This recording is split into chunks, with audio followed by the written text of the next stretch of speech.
Bonjour à tous, merci de nous retrouver pour cette première session de l'actualité sur le RTB ce 27 mars.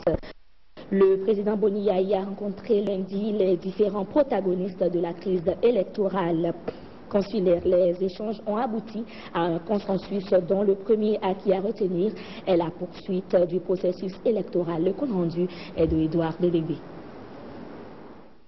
Les acteurs de la crise électorale consulaire ont échangé avec le chef de l'État qui a souligné d'entrée la nécessité de sortir du blocage.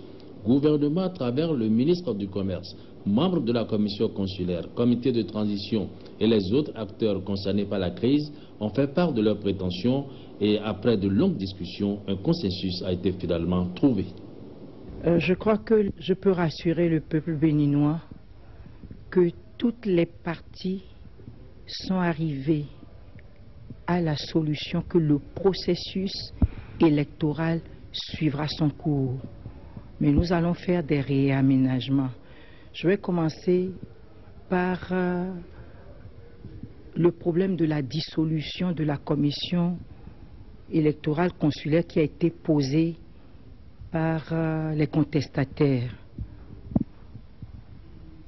Nous sommes arrivés à un consensus puisque leurs contestations portaient sur la façon dont ont été désignés les 3 membres représentant le commerce, l'industrie et les services, le processus par lequel on les a désignés. Pour cela, nous sommes arrivés au consensus que dans les 10 jours à venir, ils puissent désigner leurs représentants au sein de la commission consulaire.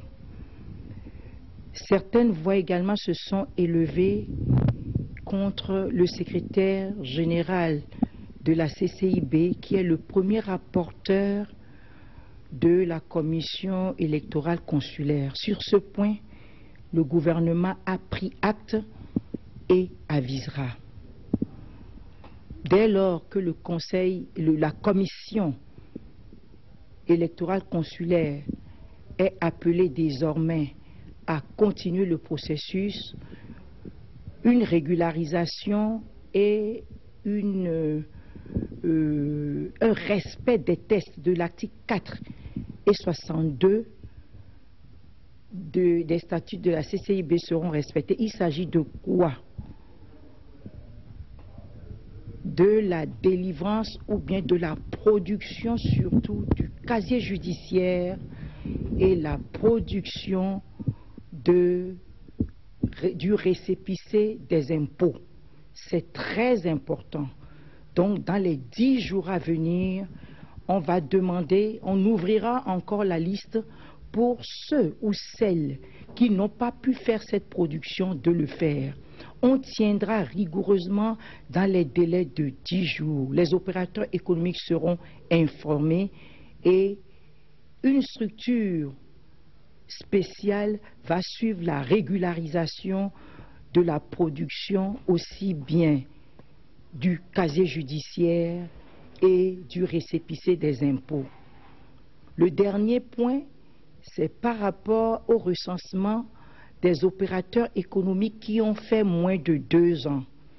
Là aussi, les tests seront respectés et ce qui a été choisi, c'est la prise en compte de l'année civile et non plus de l'année commerciale telle que la commission l'avait fait au préalable. Donc globalement, nous sommes arrivés à ce consensus et il est également demandé à la partie contestataire qui a saisi la Cour suprême aux fins de suspension du processus électoral, vu le consensus auquel tout le monde a adhéré, d'aller retirer leur plainte contre la commission électorale consulaire. Voilà ce que je peux vous dire, très ramassé, mais vous savez que les débats ont été très longs, mais au moins nous sommes arrivés à ce résultat qui nous honore tous et surtout, il est très important que le Bénin se dote enfin